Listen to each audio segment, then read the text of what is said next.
Hello everybody, welcome to BilisummaaShow right here on YouTube.com. You can keep up with me at shagaronline.com.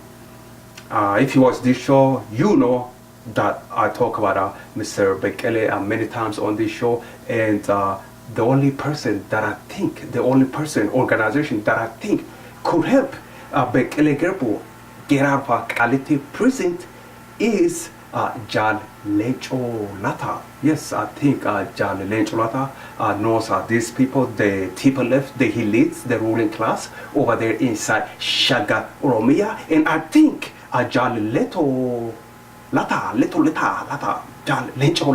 could help Mr. Bekele.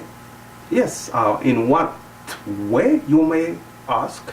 I think Leta could write a letter to the elites, the ruling class, asking them to release Mr. Bekele from prison. Don't you think so? I think he could help. If he wants to, of course. If he wants to get involved. Leta has connection with these people. He knows these people. They know each other.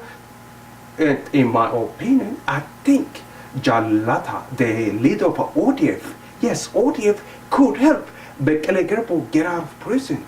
What do you think? Well, that's just my opinion. One man's opinion. Yes, in my opinion, Leta, the leader of ODF, could help Bekele Gerbu get out of quality prison. Thanks for watching. You can keep up with me at shagaronline.com. Bye-bye.